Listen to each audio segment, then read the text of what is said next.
Good morning! First day namin na kami-kami lang ng mga anak ko. Ayan, nasa Japan na kasi si Daddy. Nag-flight siya kahapon. Yun yung hinatid namin siya dun sa terminal ng bus ng Partas papuntang Manila. Dahil kahapon yung flight niya. Ngayon, nasa Japan na siya ngayon. Kaya maaga din akong gumising dahil yan, sumasagot ako ng tawag niya. Every time natatawag siya, kinakamusta kami. Kaya ayan, maaga ako gumising ngayong araw. Ano natin yung bintana dito sa labas. Dito sa kabilang kwarto pala. Yan, para pumasok ang hangin. Kaya ayan. Punta naman tayo dito sa kwarto ng mga anak ko. Ayan, dito naman ang kwarto ng mga kids. Ayan, tulog pa sila. Good morning na! Wake up na! Ayan, gusto mo ng breakfast? Halika ka na. Magkukuking na si Mami. Ayan, anong oras na? Ayan, mag-prepare na kami ng breakfast habang natutulog pa si Clark at saka si Aliyah. Ayan, magpapainit na ng tubig si Kendall. Ay, ang dami naman ito, anak. O, sige. Painit na natin. O, sige. Then, nag-grocery kasi kami nung isang araw bago mag-flight si Daddy. Ayan, ito yung mga paborito nilang pang-breakfast sa morning. Pero hindi gaano karami yung binili namin kasi ang daming order na dadalhin ni Daddy sa Japan. Kaya ito lang yung mga pinagbibili namin. Konti lang naman, mga paborito lang ng mga anak ko. Ito, mahilig kasing uminom ng milk. Yan. Chocolate drink sa umaga si Mayor. Gatas, favorite niya rin kasi ito. Then, namili na rin kami nitong mga tuna. Ito, hindi ko pa natatry itong itong mga bago nila. Flakes salpicao, flakes lemon butter, and flakes chili and lime. Hindi ko pa na ito natitikman, kaya bumili ako lang ng tig-isa. Kasi mahilig sa tuna yung mga anak ko. Tapos meron akong mga mayonnaise na, QP mayonnaise na dala galing ng Japan. Kaya gagawa kami ng tuna mayo onigiri. Yan. Hindi na akong fresh na gata dito. Maganda rin kasi ito na-try ko. Kaya anytime na gusto kong maggata, bumili na rin ako nito. Maganda rin siyang gamitin kasi then nakalagay lang sa pack at saka mura lang compare kapag pupunta pa ako ng palengke para bibili ng fresh gata. Ito okay na to, 'di ba? Kaya anytime makakapag ginataan ako anytime na kahit di na ako pumunta pa ng palengke. Kasi mahirap din minsan kapag mamalengke na may kasamang mga bata. Lalo na si Mayor, malikot. Kasaway. Nagtatakbo doon sa grocery. Kaya minsan baka makabasag siya. Kaya, yan. Lomi. Batchoy. Ayan, na-miss ko din tong mga to. Saka bulalo. Try ko din tong labuyo pork kasi mahilig kami sa maanghang dalawa ni Kendall. Mayonnaise pa akong dala. Galing ng Japan. Kaya makakapag tuna mayo kami. At ayan, meron pa akong tartar sauce para sa mga tonkatsu, ganon.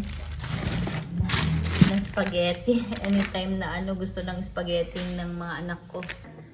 Gising na. Good morning, Clark. Good morning, Mami. Gusto ko matcha. Matcha? Meron anak di ba yung binili natin sa araw, yung milk?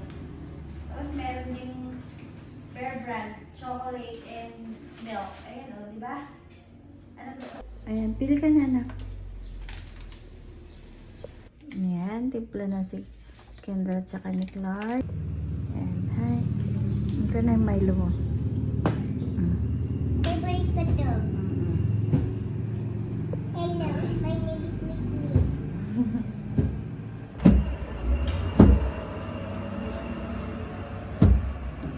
Aliyah, wake up na. Call mo si Daddy? Si Daddy. Si Dad. Inside. Nasa Japan na si Daddy mo, anak eh. Tumawag na siya sa akin. Hindi ko narinig na tumawag. Mabilisan mo, anak, at ano, tulungan mo sa ate Kendall, magligpit na ng ano natin. Sige na. Okay. Teka, tingnan ko nga. Nagbalat na yung... Si Kendall lang balat yan, Mami. Yesterday wala yan, Mami. At saka binalat na ni Kendall. Ala, nagbalat na yung ilong noo. Na-sunburn na. Parehas kayo ni ano? Clark. Ni Clark. Masakit na. Mahabdo yung mukha mo, ilong. Hindi. Hindi? Okay. How about you, Kendall? Nagbalat yung face mo na? Hindi, Mami. Ah. Buti na. Nahintay ko, Mami. Ah? Nahintay ko mabalat. Ano yung time mo magbalat? Ako hindi. Ayan, gumagawa si Aliyah ng onigiri. At gusto na daw nilang craving na daw sila sa Japanese food.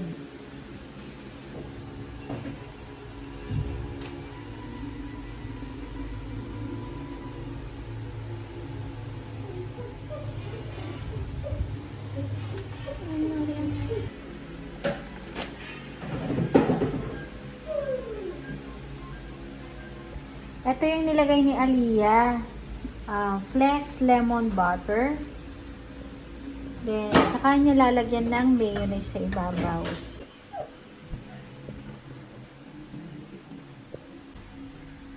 Tuna mayonnaise. Then, saka niya lalagyan ng furikake. Yung furikake na to, laki. Ito yung furikake na ilalagay niya.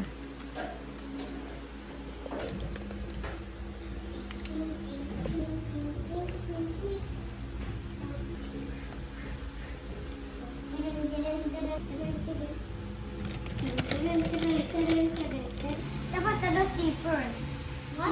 Dapat stippers. Kaya nag-study na sila. O, sige na, study na kayo, anak. English first. At saka next, ito. Yan, tinuturuan ni Aliyah si Clark. Sa Philippines siya ng word. O, sige na, anak, magsulat ka na ng name mo. Hindi Kasi, ako, ito ano ka? yung susulatin ko. Okay. Sige. Okay, start ko. Very good yan, anak. Sige. English na ito lang ito English. Okay. Oh, very good, Aliyah. In drawing ko is apple. Apple. Oh, On your very paper, good. please. How about Kendall? Ano yan, anak? Ha? Baby Alive doll at saka yung LOL doll. LOL doll. Tsaka katikit sila maging inta-transform ko. Okay. Mahilig sila mag-drawing. How about Mayor? Wala. Paper eh. Wala pa yun. Kasi tinang mami. Mag-drawing ka na, anak. Malaki.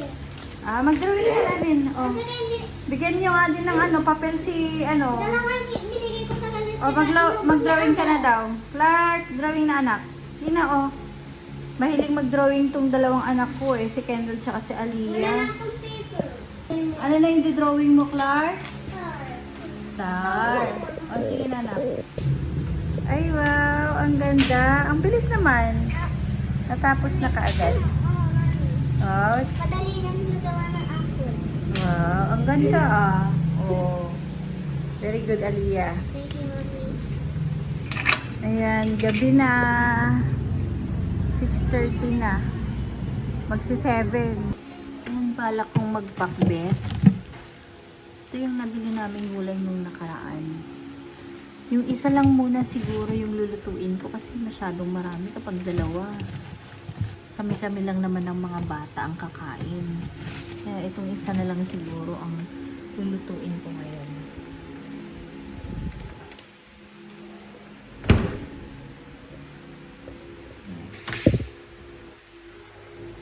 Din to, meron pa akong natirang yung binigay nilang talong na tinanggalan ko na ng kasi may mga uod yung iba. So, eto lang yung natira dun sa yan, halo ko na lang siya dito.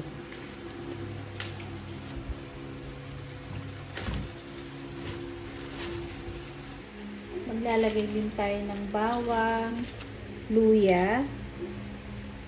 Ano, tama na to. Ayan, tama na to. At saka sibuyas. Ayan.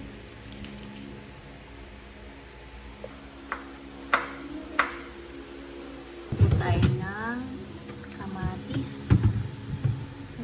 Medyo hilog na. Malambot ang piliin natin. At panggigisa lang naman natin ito.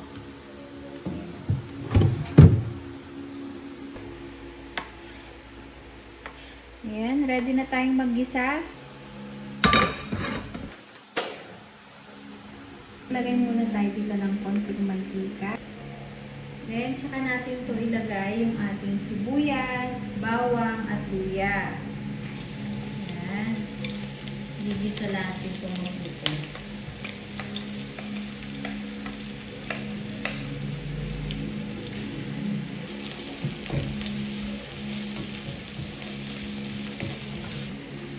Kapag may gisa na natin itong mabuti, pwede na natin isunod dito yung kamatis.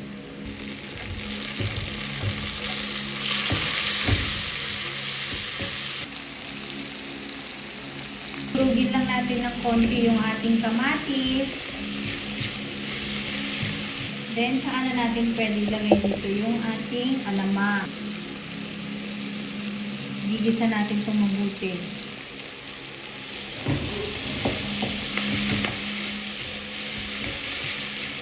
Ang bango. Naigisa na natin itong mabuti. Pwede na natin ilagay dito yung ating mga gulay. Ilagay yung ating mga gulay. Natin ito haluin mabuti.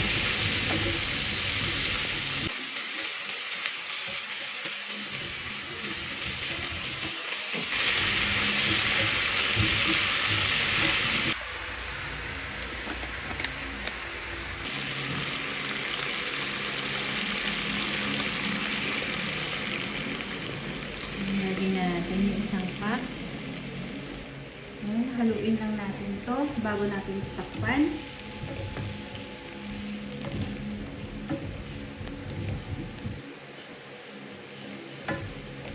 Then, maglagay tayo ng sili at natin ito takpan. After 3 minutes, ito check na po natin. Mag-add lang po ako dito ng konting suka. 1 tablespoon. Pwede po kayong maglagay dito ng magic sarap o kahit na anong pampalasa na gusto nyo, betchin, para mas lalong malinamnam. Pero ako kasi hindi ako naglalagay. Okay na to sa akin. Ayan. Kasi magata naman na to at saka masarap na dahil naigisa natin itong mabuti. Ito na po yung ating ulam. Pakbet. No meat pakbet with gata. Kain po tayo. Ayan na po yung ating ulam. Ang sarap. Ayan. Kahit walang karne, okay lang. Sarap, nak.